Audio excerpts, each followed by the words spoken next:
Se você puder, abra a tua Bíblia comigo no livro do Êxodo, capítulo de número 25 e o versículo de número 8. Êxodo, capítulo de número 25 e o versículo de número 8. Deus fiel, aleluia. Amém. Glória a Deus. Magnificado seja teu nome, Jesus. Eu quero informar aos irmãos que ao final do culto, quando terminar a reunião, eu estarei na porta do templo. Nós temos alguns materiais em DVDs. Se os irmãos quiserem adquirir, façam assim que vocês estarão certamente contribuindo para o capítulo de número 25, e o versículo de número 8. Quem achou, diga amém. Amém. Me farão um santuário para que eu habite no meio deles. Vamos repetir isso? 1, 2, 3. E me farão um santuário e habitarei no meio deles. Vamos de novo? 1, 2, 3. E me farão um santuário e habitarei no meio deles. Aleluia. Quando nós olhamos para esse texto, nós vamos observar aqui algumas lições que podem servir para nós como figuras do passado, que na verdade eram sombras das coisas do tempo da graça.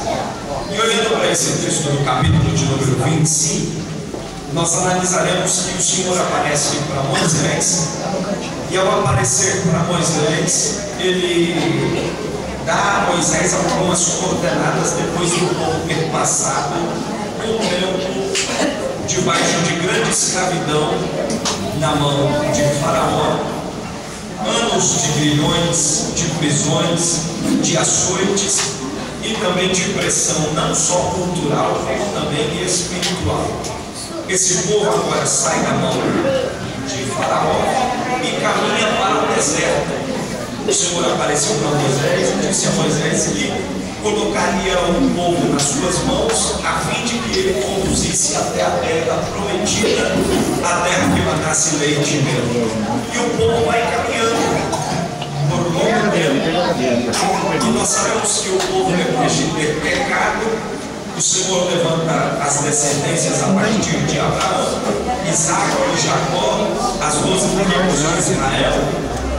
E o tempo vai se passando, e quando este povo já está no deserto, Deus aparece para Moisés e diz para Moisés: Moisés, eu agora quero habitar no meio do meu povo, eu quero habitar no meio desse povo que pecou, desse povo que errou, desse povo que murmurou de mim lá no Egito, mas eu agora quero habitar no meio do meu povo.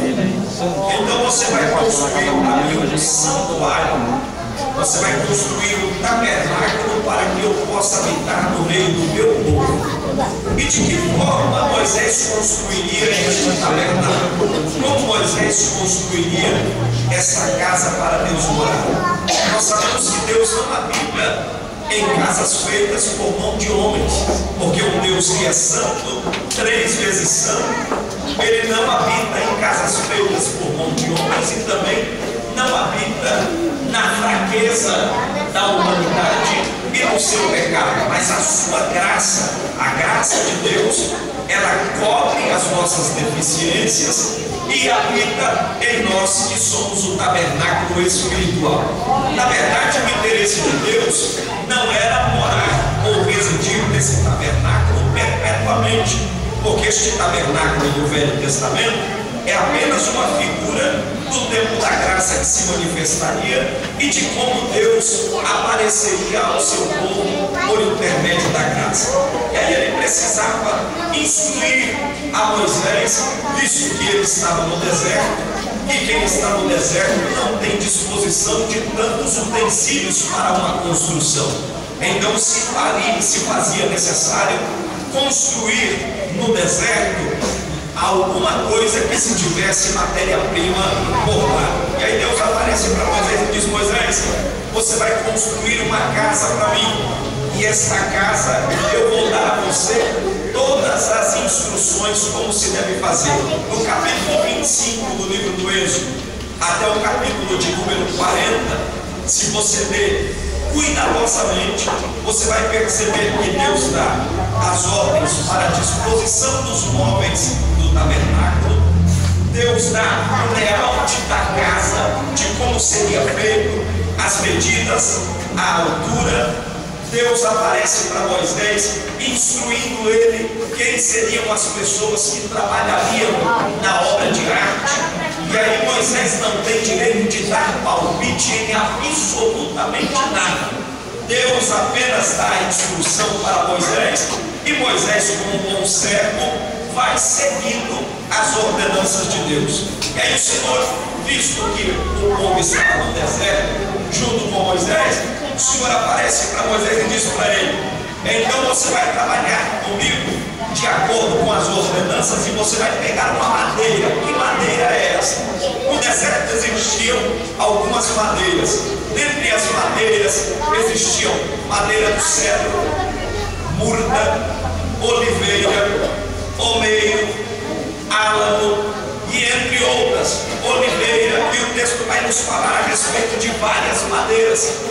E essas madeiras, todas elas eram fáceis de se trabalhar, porque o marceneiro, quando trabalha em uma madeira, quanto mais lisa for a madeira, para que ele trabalhe a sua obra de arte, melhor é.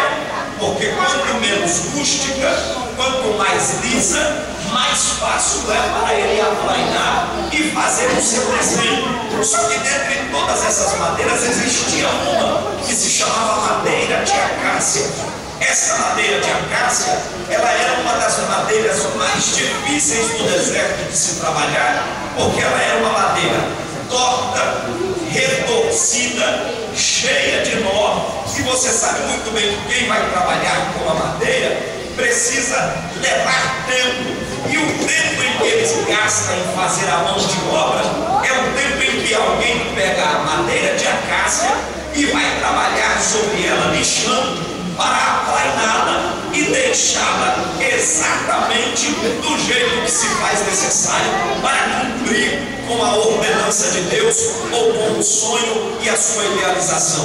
E aí Deus disse para Moisés: Moisés, eu não quero que você trabalhe com a murta, eu não quero que você trabalhe com o omeiro, eu não quero que você trabalhe com a oliveira, eu não quero que você trabalhe com a madeira do cedro, eu quero que você trabalhe com a acácia. Por que a acácia? Porque a acácia era uma madeira dura, e naturalmente, quando nós estamos falando de madeira, nós estamos falando da natureza humana. A natureza humana é uma das coisas mais difíceis de se entender. A natureza do homem, a personalidade humana, ela é extremamente complicada.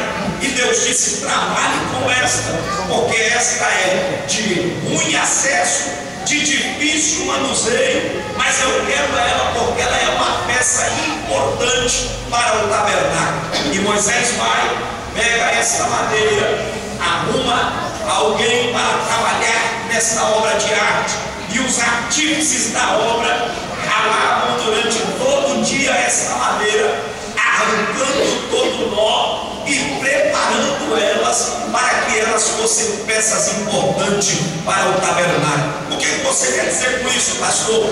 O Evangelho, ele só consegue nos alcançar como madeira, porque no âmbito espiritual, a nossa natureza para Deus, ela é comparada com madeira, uma madeira retorcida, uma madeira bruta, uma madeira às vezes indomável, uma madeira até rústica. E se eu perguntasse a algum dos irmãos que estão aqui nessa noite, de onde você veio, nós íamos aqui ouvir tantas coisas que arrepiar o pelo do corpo. Ia ter gente que ia dizer: pastor, eu vim de lugares tenebrosos que nem a minha família mais me aceitava. Eu não era mais ninguém no meio da sociedade. Mas a grandeza do Evangelho está exatamente aí, em Deus buscar as coisas que não são para fazerem ser. Maravilha de Deus! Essa é a grandeza do Evangelho. Trazer aquilo que na verdade não tem, que na verdade não é, que na verdade não tem cheiro, não tem cor. E Jesus certa vez, olhando para os seus discípulos, disse a eles: vocês pensam ser alguém? Na verdade, eu escolhi vocês pela graça, porque tinha pessoas melhores na época para Jesus escolher. Tinha os romanos, tinha os gregos, tinha outros inteligentes. Jesus escolhe os pescadores, os homens contadores de história, desacreditados da sociedade. Olha para eles com seu olhar de ternura e nomeia-os para fazer a sua obra. Maravilha de Deus! Da sua sociedade. A maior grandeza do Evangelho está exatamente aí. Jesus olhou e disse para eles: não foi vocês quem me escolheu, mas foi eu quem escolhi a vós, para que vades e dê fruto, a fim de que o vosso fruto permaneça. Então, a primeira lição que nós vamos aprender aqui nesse texto é que Jesus escolhe a matéria-prima mais dificultosa, a matéria-prima mais complicada. Quanto mais complicado for para o artífice trabalhar, melhor será a mão de obra e o projeto. Melhor será. Tem alguém aqui nessa noite que de repente está com alguém na sua família, na sua casa, no meio da sua parentela, olhando para este alguém e dizendo: mas como é difícil essa natureza, como é difícil este comportamento de A, de B. Fique tranquilo, porque o Deus que trabalha com jambos para trabalhar nas madeiras e fazê-la ser glorificada pelo poder do seu santo nome. Mas aí o Senhor aparece para Moisés e diz para Moisés: Moisés, para que você trabalhe com essas madeiras, sendo elas de acácia, é necessário você cortá-las no tronco. Então pegue um machado, junte aí um pouco e corte essas madeiras pelo tronco, a fim de que elas estejam desligadas da terra, porque a natureza pode ser ruim, o comportamento passado pode ser feio, a ficha pode ser suja, e não importa quem vem, porque Deus não está preocupado se vem rico, se vem pobre, se vem negro, se vem branco, se vem alto, se vem baixo, se vem bonito, se vem feio. É boa esta palavra, Desligado da terra. Tem que estar desligado. Aleluia! O Senhor disse: corta essa madeira do chão, porque o tronco tem que morrer desligado da terra. A natureza é velha, então não se dá mais para conviver. E a primeira lição que nós aprendemos aqui é que Moisés separa todos estes troncos, separa todas essas árvores, corta pela raiz e as separa da terra para começar uma grande obra de arte. Deus não pode usar nenhum homem e nenhuma mulher, nenhuma criança. Deus não pode usar um indivíduo enquanto ele estiver ligado com a sua vida ao secularismo. É boa esta palavra, Jesus. Paulo chega a dizer: aleluia! mas a vida que tenho, porque a vida que tenho já não é minha, quem vive agora em mim é Cristo.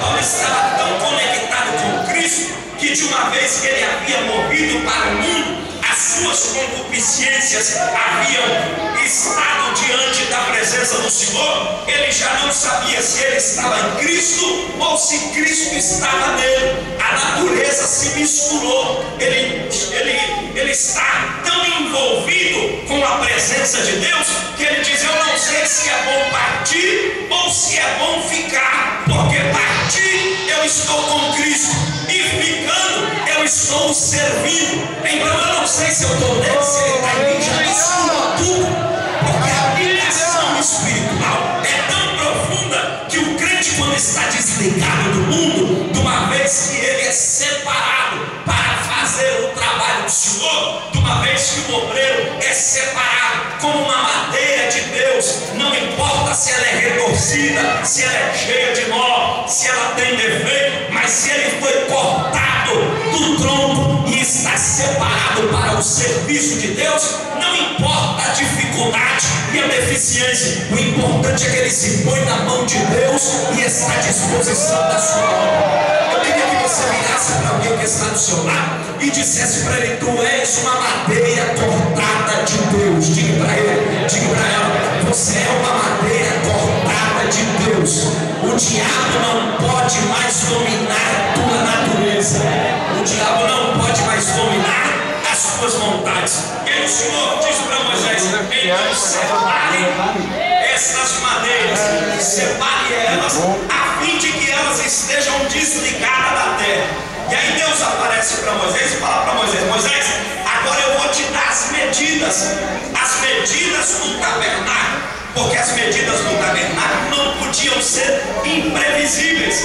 As medidas do tabernáculo tinham que ser medidas corretas, tanto na sua espessura quanto na sua largura. E aí o Senhor disse: então você vai pegar essas tábuas, depois de trabalhadas, depois de raladas, depois de serradas, você vai cortar estas tábuas em tamanhos iguais. Não pode diminuir e nem pode aumentar. Estas tábuas devem ter uma medida, e essas medidas não podem ultrapassar as ordenanças que eu te dou. E nós sabemos que cada árvore arrancada do seu próprio ninho, naturalmente que essa árvore, cada uma delas tem a sua idade. Uma tem 10 anos, a outra tem 20, a outra tem 50, a outra tem 100. E de acordo com a idade das árvores, cada árvore tem o seu tamanho, cada árvore tem a sua espessura,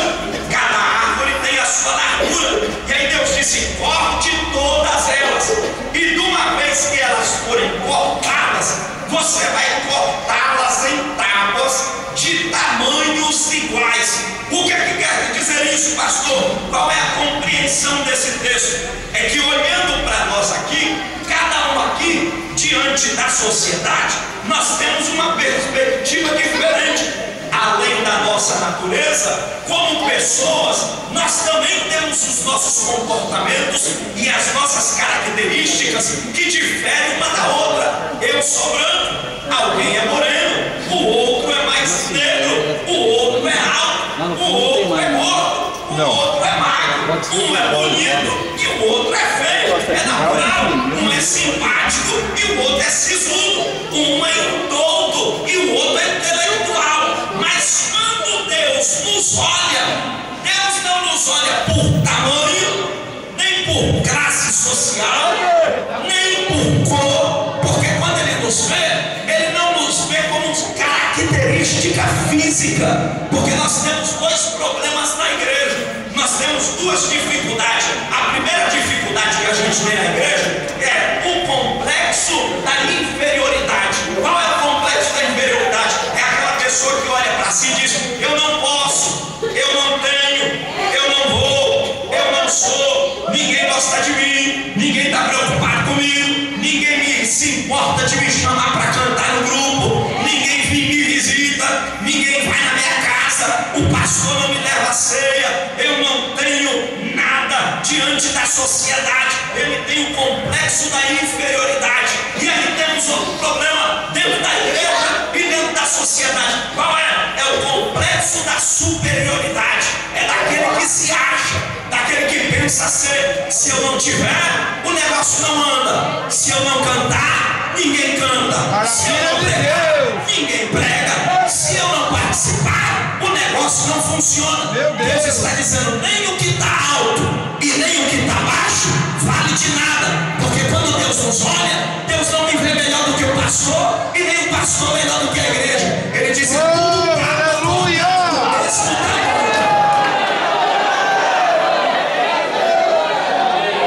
É bom esta palavra. Não existe diferença social, não existe diferença no âmbito espiritual, física. Deus não nos olha de acordo com as nossas características físicas. Deus nos olha segundo a sua misericórdia, e para sermos tábuas do seu reino, Ele nos aplana e nos coloca tudo em uma mesma dimensão. E como é bom quando você participa de uma reunião em que as pessoas estão em uma mesma dimensão, em uma mesma unidade, em que na igreja não existe o espírito de competição, não existe o espírito de guerra acirrada, de alguém que quer passar na frente de alguém. Nós estamos vivendo esse tempo em que as pessoas estão se competindo dentro dos próprios templos, em que os conjuntos já estão se competindo, em que o presbítero quer competir com o evangelista, e o evangelista quer competir com o pastor, a dirigente com a coordenadora, a mocidade com as irmãs, e vai todo mundo se competir. E nós estamos vivendo uma época em que as pessoas estão se degladiando tanto que nós estamos brigando dentro dos próprios templos pelos espaços que já foram comprados pelo sangue do Cordeiro. Dentro da igreja não tem lugar cativo e nem cadeia principal para ninguém. Todos nós somos marcados pela palavra e somos madeira do tabernáculo de Deus. Se eu canto, é para a glória dele. Se eu prego, é para a glória dele. Se tu profetiza, é para a glória dele.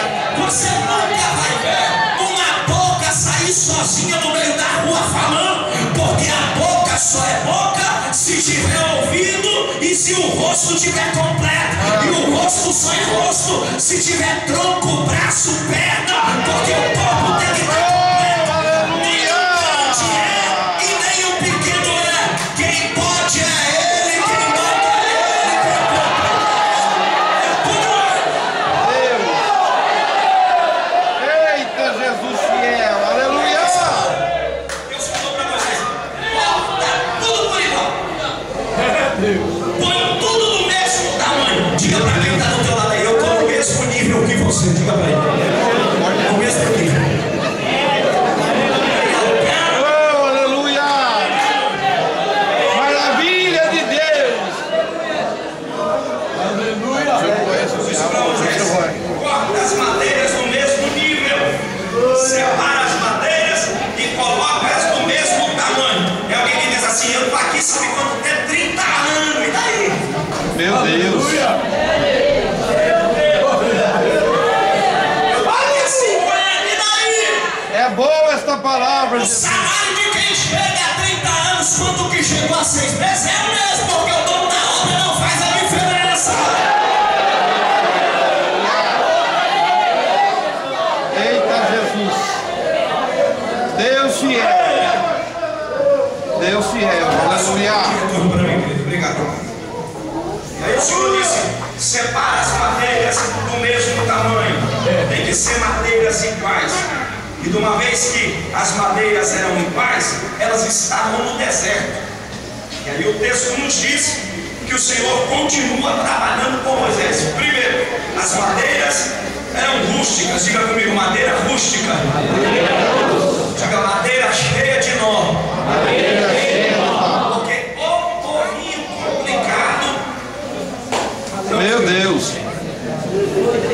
É, Jesus, tu és Mas eu fiel. descobri uma coisa: Jesus só gosta de trabalhar com peça ruim. É, caiu aqui. Não tinha cabra mais atribulado do que Pedro, que ao mesmo tempo que disse que amava, que ia até o fim, acaba negando. O mesmo Pedro que revela o senhorio de Cristo se manifesta dando lugar à sua própria carnalidade e ao seu temperamento. E Jesus sabe trabalhar com uma peça tão complicada. Por isso que quando você vê alguém na igreja complicado, não queiram espantar para fora, porque ele é exatamente o que Deus precisa para cumprir uma obra.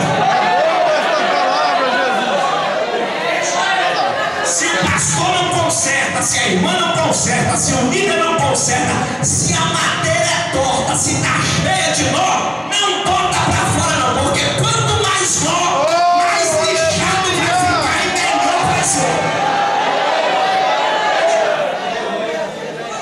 É boa esta palavra, Jesus. Corta a planha do mesmo tamanho, e aí depois que as madeiras estavam no mesmo tamanho, Deus Deus aparece para Moisés e disse: depois que as madeiras estiverem uma igual a outra, sem diferença, porque isso só acontece depois que há um grande avivamento no meio da igreja. Verdade. Às vezes a gente acha que avivamento é o povo pular, gritar, rodopiar, pendurar no lustre. Estão enganados. Avivamento é quando eu consigo repartir aquilo que eu tenho com aquele que está. Aleluia! Esse é o verdadeiro avivamento.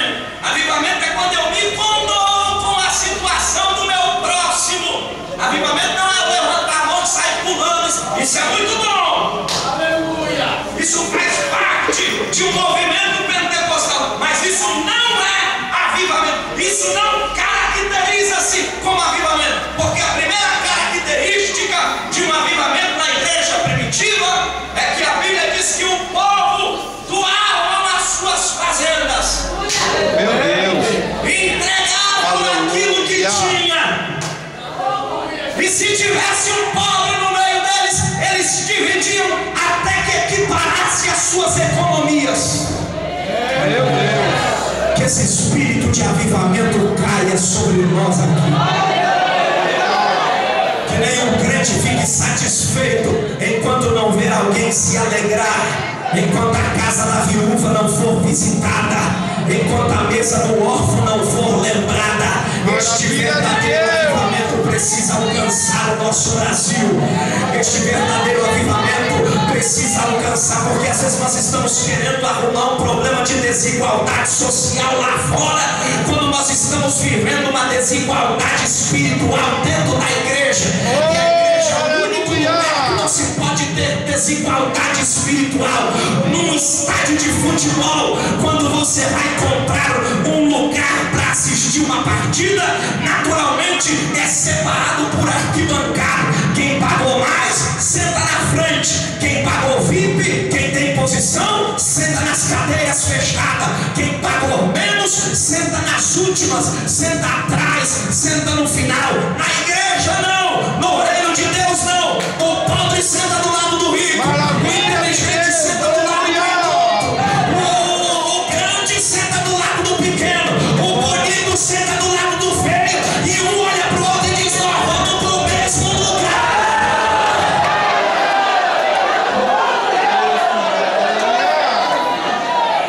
Diga pra quem tá do teu lado: estamos no mesmo nível. Diga pra ele.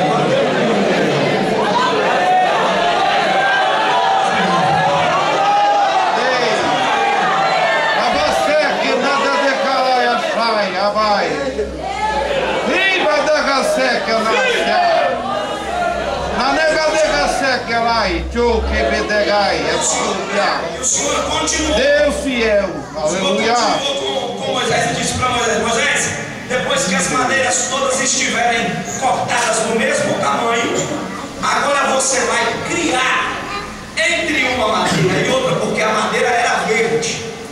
E você sabe que no deserto, o deserto oscila a temperatura.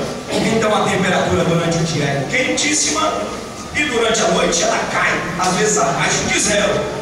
E aí o texto diz que o Senhor fala para Moisés: Moisés, para que as madeiras estejam juntas uma na outra, é necessário você colar. E além de colar, para que elas não estejam apenas juntas, mas comprometidas, você precisa entrelaçar uma na outra. Você precisa criar um engaste. O que é um engaste? O engaste era exatamente uma espécie de um parafuso que estava em uma madeira e juntava-se a outra, onde tinha uma peça de encaixe, e podia dar vento, podia dar sol, podia dar chuva, que mesmo que a cola afastasse a madeira verde, você sabe que no deserto, com o passar do tempo, ela pode gerar cupim, ela pode gerar alguns insetos que corroam a cola de uma na outra. Só que como Deus não precisava daquelas madeiras deitadas, e aquelas madeiras tinham uma função, porque elas precisavam estar em outra posição, Deus disse: se estiver em pé e elas estiverem apenas coladas, naturalmente, quando der um vento forte, elas vão separar. E para não não separar, cria um engaste. E esse engaste vai juntar uma pecinha na outra. Meu Deus. E pode vir o que vier. Eita, Jesus. Porque o cordão de mais dobras é difícil de quebrar.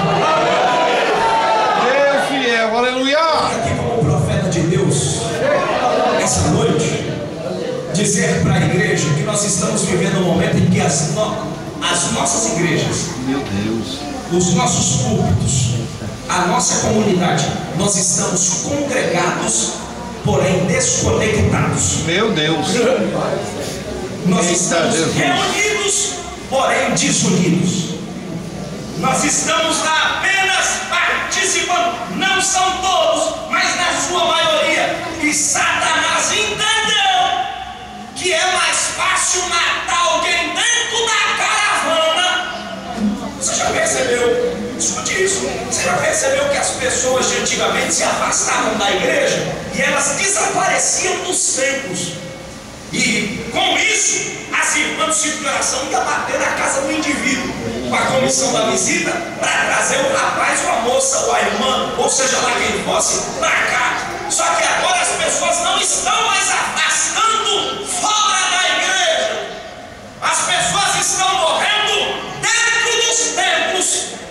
E a caravana está seguindo. Só que como não tem ninguém entrelaçado, já caiu. O soldado já morreu. É boa essa palavra, Jesus. Já apodreceu. Oh, E ninguém sentiu aleluia. falta porque está faltando parafuso. Meu Deus. Ninguém mais chora com quem chora. Ninguém se compadece com quem se compadece. Mas essa noite eu não vim trazer chave de prosperidade. Também não vim trazer espada de anjo. Também não vim trazer porta aberta. Eu vim trazer um encaixe de Deus para você e o teu irmão.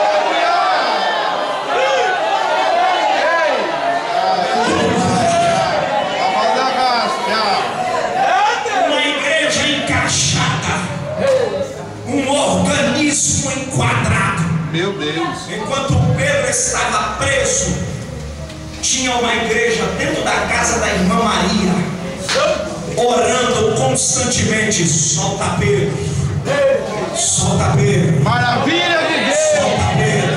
Oh, aleluia. Quando tem uma igreja conectada, não tem demônio, não tem macumba, não tem mentiroso, não tem inveja que consiga desentrelaçar aquilo que Deus anexou, aquilo que Deus entrelaçou. Eu tenho algo para dizer para você: a força do nosso inimigo não está nas preocupações do cotidiano, como nós naturalmente, como seres humanos, pensamos na bolsa de valor, no desemprego. Satanás não está preocupado com isso, porque tudo isso já faz parte de um contexto das coisas do fim. O que Satanás está preocupado é desintegrar o organismo, é desintegrar a igreja, porque uma igreja sem ajuste, madeiras desajustadas, qualquer vento pode derrubar, qualquer assopro pode acabar. É por isso que Paulo disse: é muito bom começar,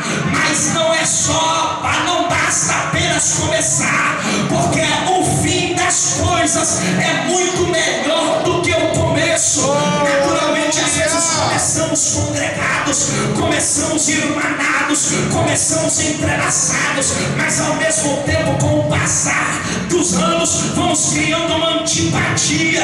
Não conseguimos olhar no rosto de alguém, não conseguimos mais pegar na mão de alguém, temos dificuldade para sentar no banco de alguém que senta do nosso lado, não conseguimos mais tocar na mão, saudar com a paz, nem o ósculo santo você consegue mais dar a alguém, porque Satanás conseguiu se desintegrar.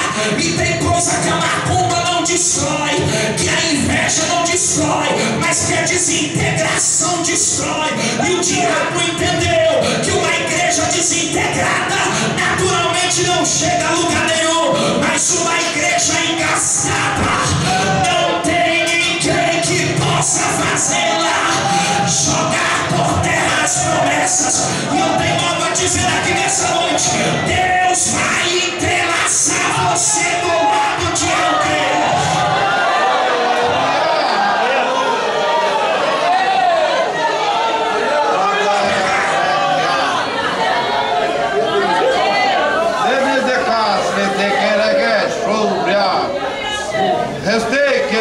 Sabe o que fez Noemi? Depois que ela perdeu a família, depois que ela perdeu o marido, depois que ela perdeu a história em Belém, chega para ela uma estranha, que naturalmente era uma estranha, porque a moça era moabita de outra cultura, era uma moça que era apenas sua nora, e foi nora apenas por 10 anos. Quantos anos Noemi viveu? E quando o marido dessa Ruth morre, Orfa viu que Orfa era a cunhada de Ruth, viu que o ventre de Noemi não tinha mais nada para dar.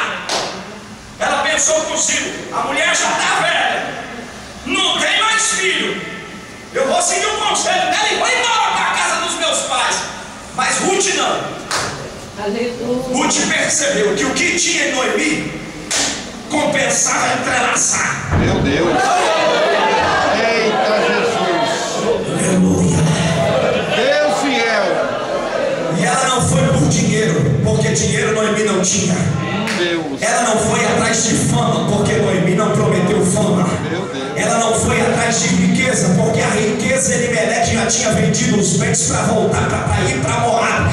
Não tinha, ela estava desfilhada, amargurada e viúva. Mas o texto diz que ela abraçou a causa da sogra e disse: ei, eu mudo de cultura, eu mudo de roupa, eu mudo de vestes, eu mudo de Deus, e aonde você morrer, ela disse: eu morro. Ela estava querendo dizer o seguinte: eu estou tão comprometida contigo. Não é que na verdade ela morreria no mesmo lugar que Noemi morresse. Ela estava querendo dizer o seguinte: se tu morrer, eu sou capaz de continuar na terra em que você será enterrada, mas o meu cadáver não volta para Moab, porque eu abracei a causa contigo e vou contigo até o fim.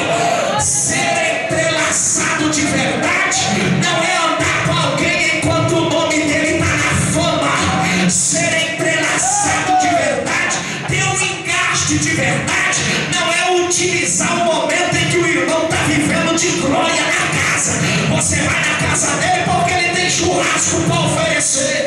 Você vai na casa dele porque ele tem um talão de cheque para te emprestar.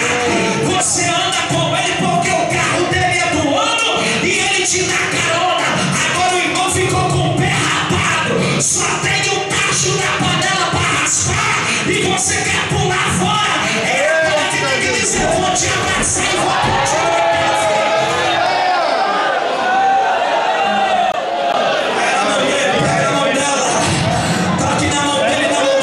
Estou entrelaçado contigo, eu estou encastado contigo. Ninguém te derruba, ninguém acaba com o teu ministério, ninguém acaba com o teu casamento. Ainda que tem alguém aqui que o diabo já planejou terminar o que vai terminar, vai acabar com o que ele quer acabar. Eu vim aqui como profeta de Deus para te dizer: Deus está levantando alguém do teu lado para chorar contigo, para contar contigo. Você vai levantar a sua mão e glorificar a Deus aqui nessa noite.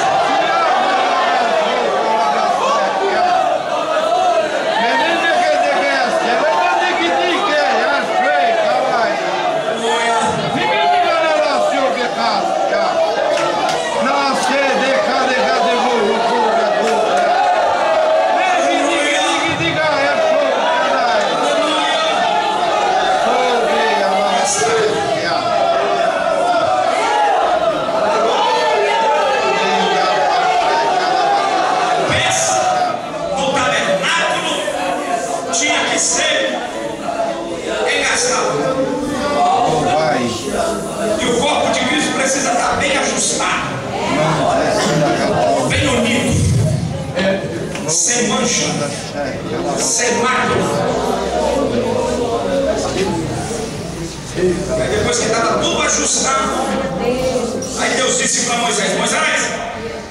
ajustou as peças, colocou ajustes uma na outra. Sim, Senhor, vamos ao próximo passo.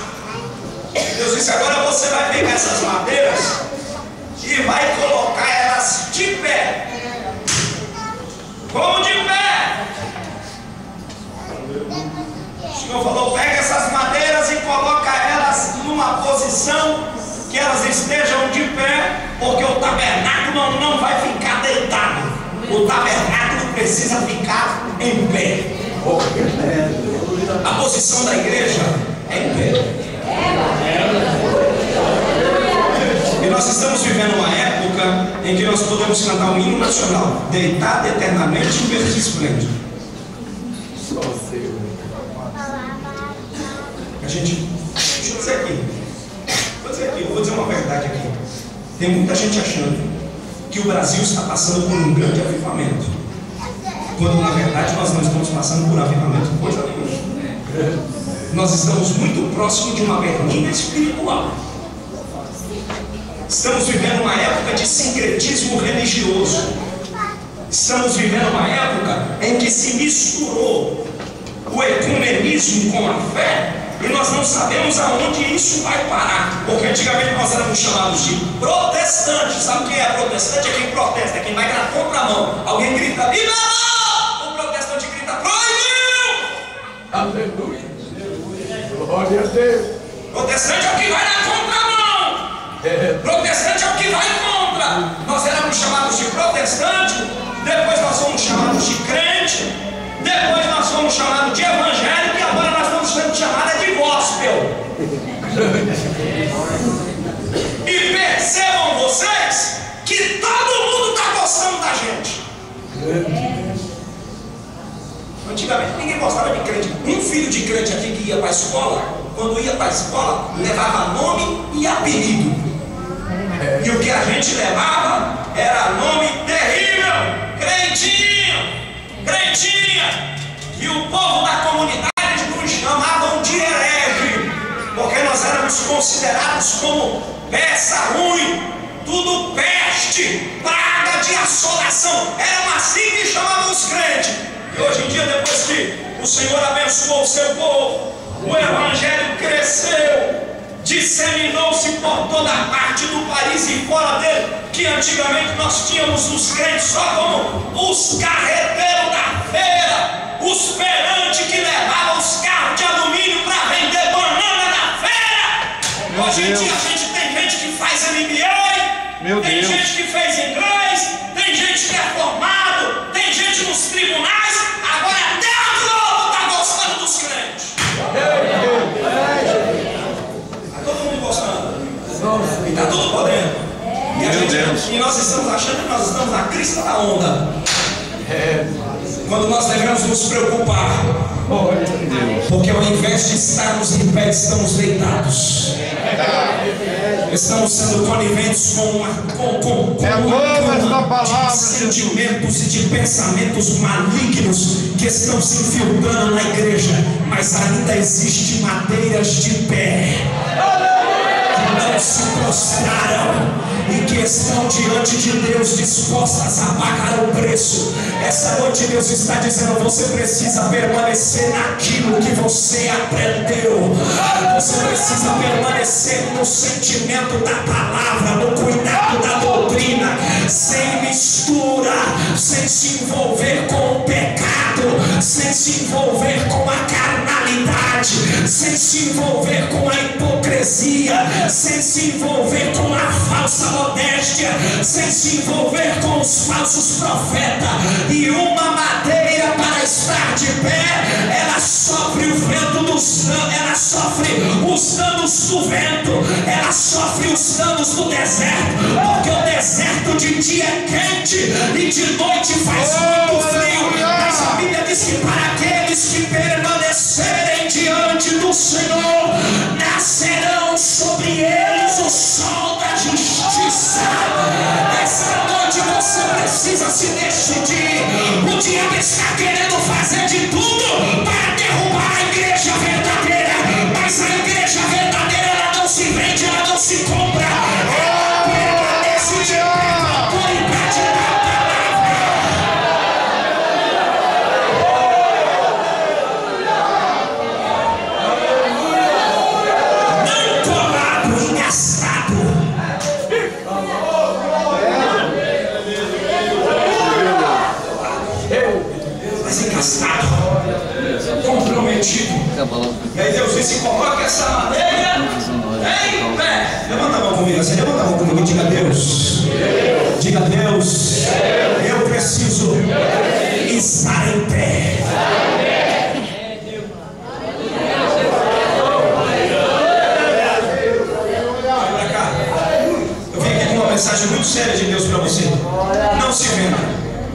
Deus. Não se corrompa. Não se contamine. Eita, Jesus. Não se misture. E eu tenho algo para te dizer. Quem quer ficar de pé vai sofrer dano de perseguição. Nós estamos vivendo num tempo em que você ou você é ou você não é. Ou você entra para a turma dos perseguidos, ou você entra para a turma dos aplaudidos. Aonde você quer ficar? Que turma que atua? Que multidão que atua? É a multidão que lambe os pés de Baal? Ou é a multidão que vai amarrado para a fornalha, mas não se prende, não tem medo de demônio? Tu que me nasce. Eu estou pregando para valente aqui hoje. Exército que não tem medo de cara feia, que não tem medo de covardes, não tem medo de furiosos, não tem medo de demônio. Essa noite Deus está te dizendo, diante da circunstância, da doença, do desemprego, da macumbaria, da maçonaria e da pornografia, você vai ficar de pé.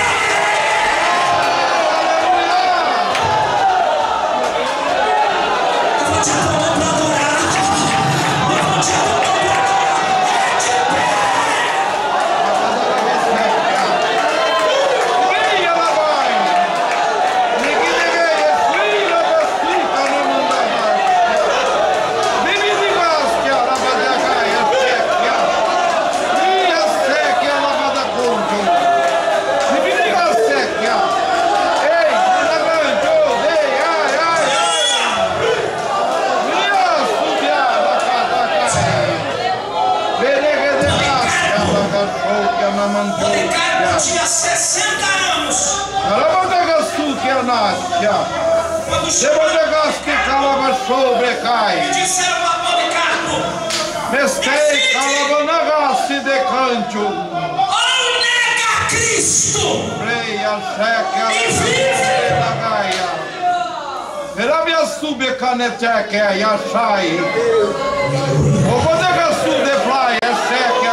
Ou então vai pra fogueira. Ou nega Cristo que a gente livra a tua casa. Ou nega Cristo a gente livra a tua cara. Ou nega Cristo e a gente dá um jeito aqui e te coloca no meio do povo e diz que você conseguiu negar a Cristo e vai ficar tudo bem. Policarpo falou: olha pra minha cara. Sabe quantos anos eu tenho? 60. E até aqui, esse Jesus que eu aceitei, ele nunca fez mal para mim. O único mal que ele me fez foi curar. Isso é mal? O único mal que ele me fez foi me batizar com seu Espírito Santo. Isso é mal? O único mal que ele me fez foi salvar a muitos e eu negar. Aumenta essa fogueira que eu tô indo pra cá.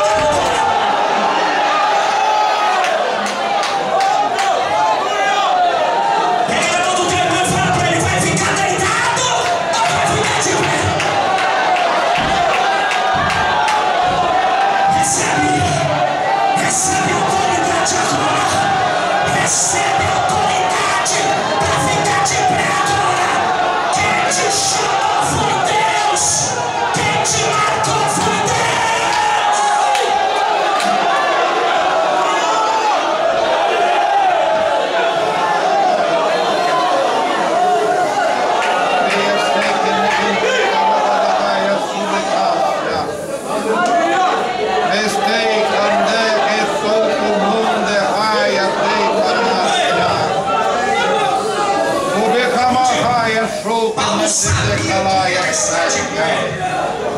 como não gostei, cara. Tem um homem na Bíblia mais aprovado e abalizado com todo tipo de provação do que Paulo. Paulo em um dos textos diz: eu sei estar farto, mas eu também sei estar vazio. Como pobre eu enriquecia muitos, não tendo nada, mas possuindo tudo.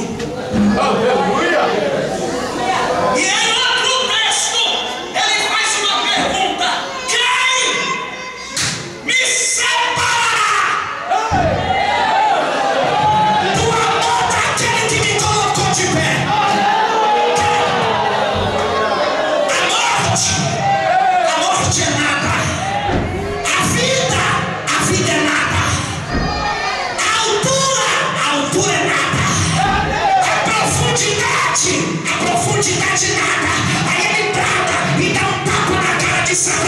e disse: pelo que eu estou certo, que nem a vida, nem os anjos, nem principado, nem potestade, nem demônio, nem o presente, nem o porvir, nada vai me tirar de pé diante da presença da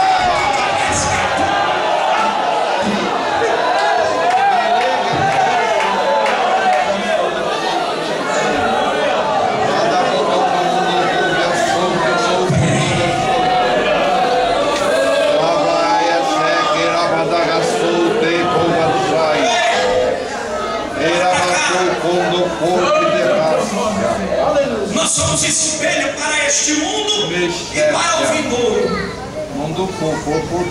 E se nós nos prostrarmos, e se nós nos deitarmos, nós seremos uma vergonha para os nossos pais e heróis da fé. Não fique pensando que nós estamos em avivamento coisa nenhuma. Nós temos focos de movimentos espirituais, um aqui, outro ali, outro lá, mas na sua totalidade, nós estamos vivendo um tempo em que a igreja está deitada, mas o tabernáculo precisava estar de pé. Aí Deus disse para Moisés: Moisés, depois que as tábuas estiverem de pé, você vai fazer mais uma coisa. Por quê? Você vai pegar essas tábuas de pé e você vai pegar uma peça de prata.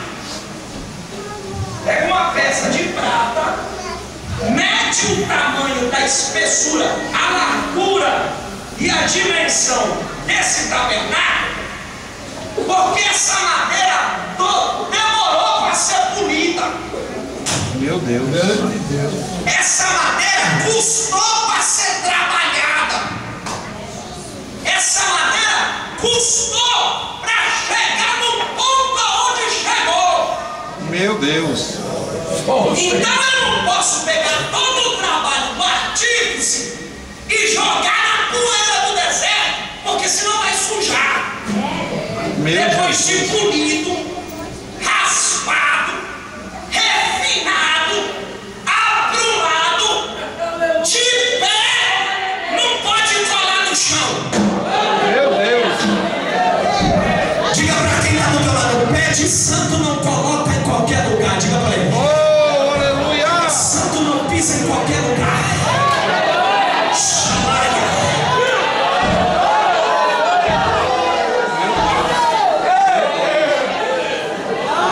Santo não pisa em qualquer lugar. Deu trabalho para você chegar onde você chegou. Meu Deus. Jesus investiu muito alto em você.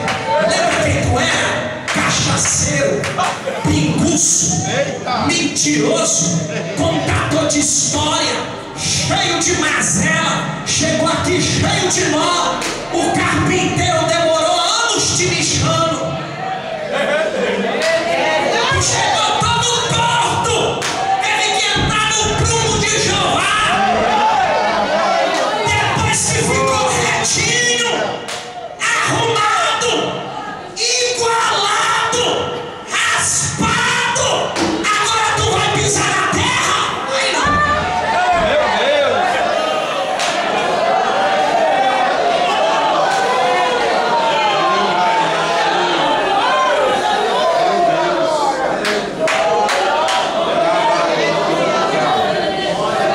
Fostes limpo por essa palavra. Deus falou: depois que tiver limpo, depois que tiver raspado, igual tu pega uma peça de prata. Oh, aleluia. Vai pra cá. Deus fiel. Prata na Bíblia fala de redenção. Diga comigo: redenção. O Senhor disse: pega a prata, coloca por baixo, e embaixo da tábua, encaixa a prata. Porque do chão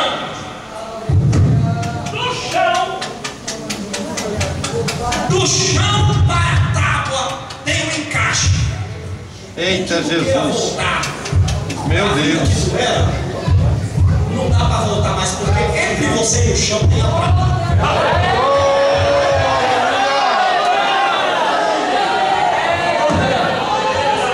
Diga para quem está do outro lado, está em cima da prata, pergunta para ele. Está em cima da prata. Está em cima da prata. É boa esta pergunta, Esse Jesus. pastor que queria se desviar. Porque todo pastor passa por adversidade. E ele passou por uma crise difícil na sua vida, no seu casamento. Ele falou: quer saber de uma coisa? Eu vou para a boate da cidade, vou trocar de roupa e hoje a casa vai cair. Trocou as vestes, tirou o terno, vestiu uma roupa fora do normal, de um padrão da sua igreja, e se arrumou e disse: é hoje que eu tomo todas e nunca mais eu volto para a igreja. E ele voltou, foi para o bar, era uma discoteca, e ele já tinha perdido a ginga porque o marceneiro já tinha trabalhado, Aleluia.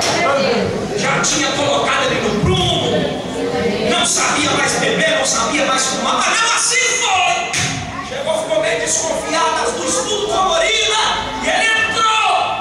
Quando ele entrou, que ele foi pedir algo para tomar, veio uma dançarina, e a dançarina reconheceu ele e falou: pastor, é a filha de uma irmã. O senhor veio me buscar, pastor. Eu já estava pensando em voltar.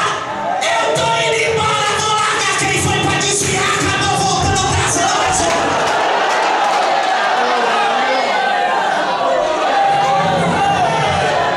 Diga para quem está do meu lado, estás em cima da prata. Diga para ele, diga para ela, tudo dele não dá para voltar mais.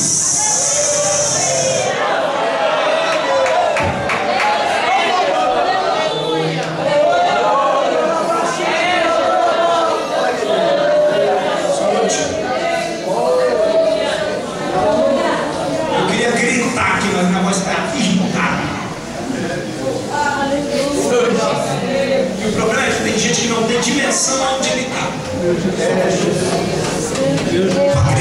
Tu acredita que tem gente que está aqui e ele não sabe aonde ele está?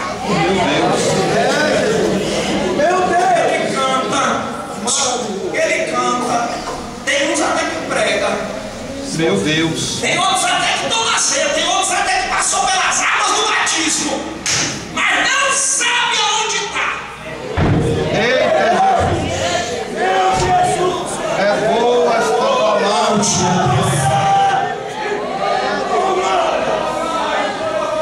Paulo disse: sabe quem vós sois? Prata escolhida, Meu Deus. ouro refinado no fogo. Deus. Vós sois nação santa, povo eleito, Da casa, da lavada da cachuíca, pai. adquirido. É dividir a série, a lavada da cachuíca. Tu não tem o dinheiro que a Dilma tem. Da manda Tu não tem o séria. dinheiro dos cofres dos Estados Vai, Unidos. decanando o teu Tu não pai. tem uma casa que Silvio Santos ou os artistas têm. Mas o lugar que tu tá não dá para descer pela obra deles.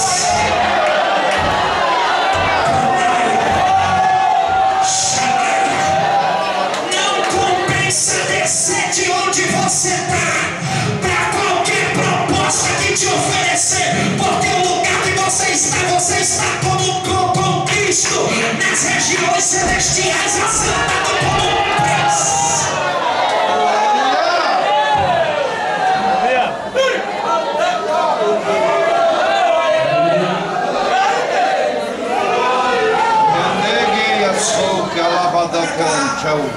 E quem está em cima da prata? Panamassou que até que ela seca. Eu vou dizer uma coisa, pode até chocar. Tem até um certo que cada agachou que a nabra seca. porque está com orgulho. Se você saber onde você está, que você não era merecedor. É uma coisa tu pegar um merenelzinho e colocar uma roupa nele e dizer: cabeça de gala de quem? Do governador da cidade. E aí ele vai dizer, mas eu não sei, mas ele está bancando tudo. Meu Deus. Aí você põe a roupa no bererel, ajeita ele, põe o sapato dele, coloca ele dentro de um carro de luxo, anda com ele na cidade, coloca ele para sentar na mesa do governador e depois bota ele para sair na cidade. Ele vai ficar até morrer dizendo, sabe com quem eu sentei? Oh, aleluia! Maravilha de Deus, aleluia! Deus tem. Quem está sentado na prata? Quem pisou na prata? Quem está em pé na prata? Meu Deus. Não se vende por sincretismo. Eita. Nós estamos vivendo a época do sincretismo religioso. Verdade, Jesus. As indulgências da Idade Média estão entrando assim avassaladoramente na mídia. E está misturando com o Evangelho. E Deus guarde a nossa igreja de não misturarmos com isso. Estão vendendo vassoura, vendendo óleo, Eita, vendendo Jesus. pó, vendendo gás de arruda, dando espada para o povo. E misturando com o Evangelho, colocando a porta do sal, colocando as 12 portas, Deus. a sessão do descarrego. Meu Deus. Dizendo, vem, que tu vai receber a carteira do Sedu, uma bênção, e a tua vida vai mudar. Mudar uma cebola, eu já estou em cima da prata. Oh, aleluia! Eu já mudei. Sabe quem eu sou? Cidadão do céu, e o meu nome está escrito no livro da vida.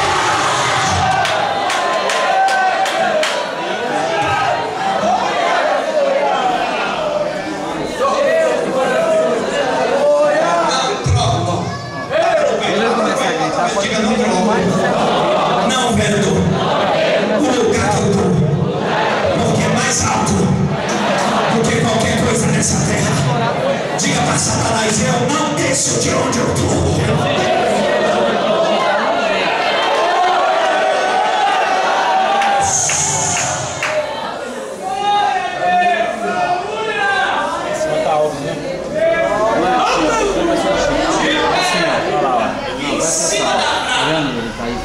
Isso aqui é madeira. Aqui é madeira. Certo? Amém ou não?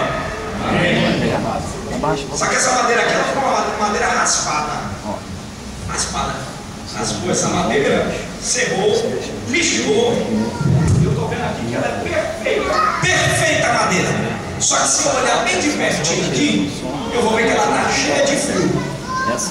Porque a madeira, por mais trabalhada que ela seja, se você chegar bem perto dela, você vai ver que ela sempre tem uma imperfeição. E como a madeira estava no deserto e o tabernáculo tinha que ser bonito, Deus falou para Moisés: coloca o tabernáculo em cima da prata, porque quando o sol bater e reluzir, a prata vai fazer assim, ó. Reluzir. Quem te vê de longe já sabe que está crente. De longe, quem te vê já conhece teu modo de ser, a forma de andar, a roupa que tu veste, o linguajar que tu tem, a forma que tu. Ainda que tu queira enganar, como fez Pedro, a Bíblia diz que a faxineira estava limpando, olhou para ele e falou: tu é o deles. Ele disse: eu nunca vi, mas tu fala igual a ele. Eu nunca vi, mas tu anda igual a ele.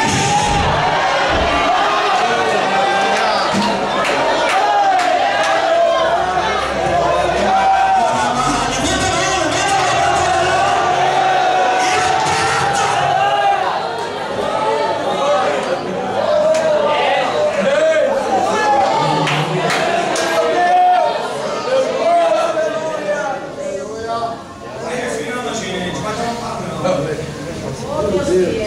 E a prata estava assentada e a madeira em pé. Aí Deus disse: se olhar de longe, se olhar de longe, se olhar de longe, aqui acho que acabou. bateria. Se olhar de longe a madeira, você vai perceber Deixa eu pegar algum filme, mas não. Parece que de longe a madeira ela é lisa. Só que se você observar, se você perceber, Moisés, que a madeira de longe, ela está lisa. Só que se chegar de perto, você vai ver que ela está cheia de furo. Então, como eu quero uma peça bonita, porque eu vou morar dentro, glória, você vai chamar um cabra aí. E Moisés perguntou: quem, Senhor? Orives. Glória. Você chama Orives, porque o Orives vai cuidar de dar um banho de ouro na peça. Meu Deus. Aleluia. Pergunta para quem está do teu lado aí: já tomou banho de ouro?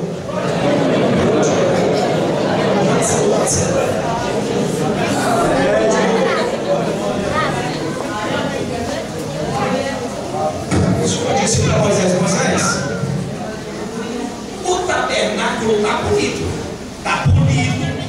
está sem nó, está liso, está perfeito, mas não tem ouro. E não adianta estar em cima da prata, não adianta estar em pé, não adianta estar engastado e não adianta estar colado. Tem que ter ouro. Ouro na Bíblia fala de dons. Meu Deus. Não adianta ter templo bonito, gente arrumada, coração entendido, mente esclarecida. Não adianta ter gente intelectual. A igreja precisa de ouro. Aleluia. E eu não estou dizendo de ouro metal, o metal que você joga no fogo e derrete. Eu estou dizendo do ouro, que são as primícias dos dons. É boa esta palavra, Jesus. Eu sou da época que o culto terminava e o pastor dava a mesa apostólica e os crentes rolavam debaixo do chão, assim, ó, debaixo dos bancos. Eu sou da época que quando Jesus batizava um, em que o diácono ou o obreiro ia segurar e ele não fosse batizado com o Espírito Santo, o que estava no irmão passava para ele e falava: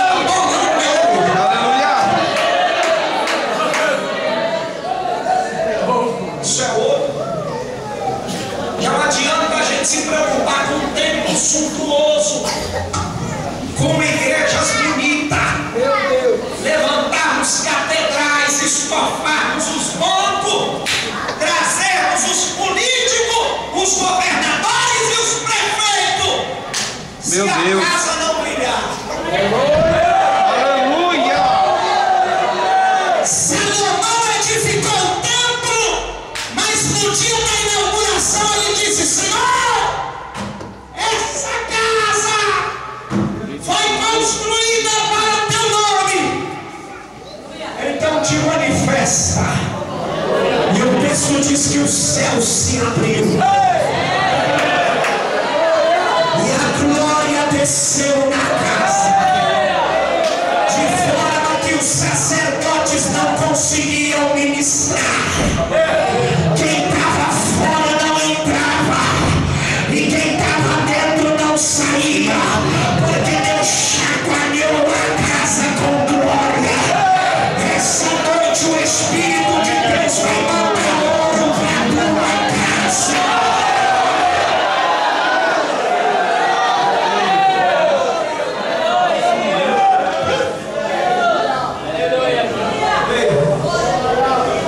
Está faltando a época de dons espirituais ser manifestados. Meu Deus. Nós estamos fazendo muito barulho e pouco movimento espiritual. Verdade, Jesus. Nós estamos fazendo muito movimento na nossa infraestrutura, na nossa instituição, mas o Orives está passando muito pouco. Mas essa noite aqui, o dono do tabernáculo está vindo com um tinteiro de ouro na mão e está perguntando para algumas peças aqui: quer receber ouro? Pergunta para quem não quer receber, pergunta para ele: quer receber?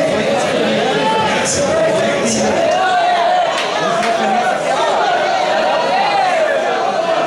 Essa aí, vamos isso aqui não. Isso aqui é meia hora. Isso aí é uns 4 pontos.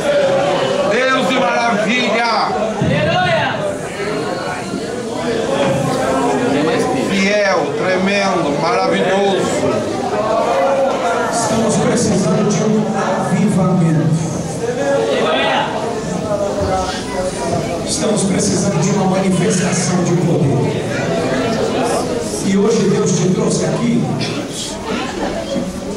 E eu estou pregando para pessoas aqui que estão na condição das tábuas do tabernáculo. Você já está de pé, você já está sobre a prata, você já está entrelaçado, mas ainda está faltando o ouro. O ourives vai passar aqui.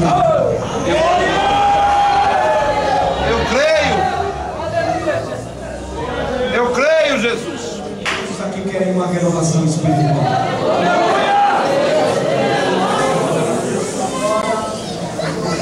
Nós estamos precisando ser manifestados com a glória de Deus.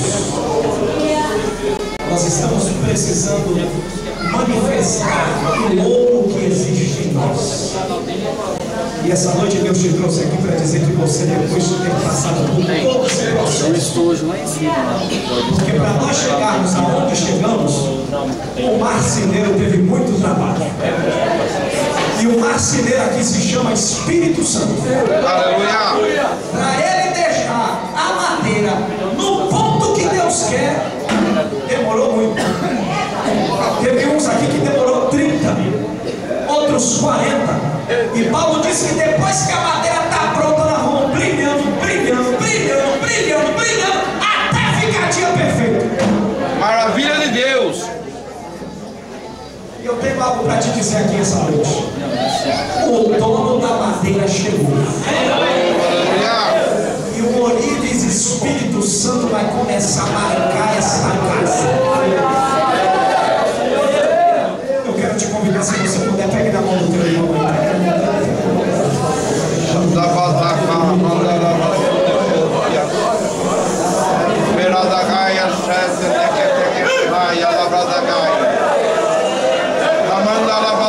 Eu comando do vassoio.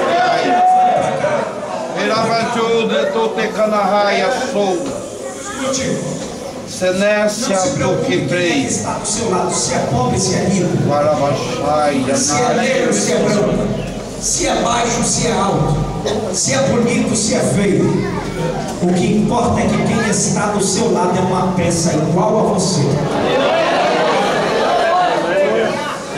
É uma peça comprada pelo mesmo dono. Aleluia. O amor que eu tenho, ele tem. Os ciúmes que Deus tem de mim, tem dele. E o mesmo tamanho que eu tenho no reino, ele também tem. E hoje aqui, essa noite, o ourives vai passar e vai colocar tinta de ouro. Aonde você passar, alguém vai dizer: é peça de ouro do dono da obra.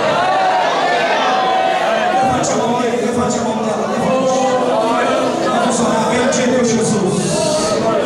Graças nós te damos essa noite pela tua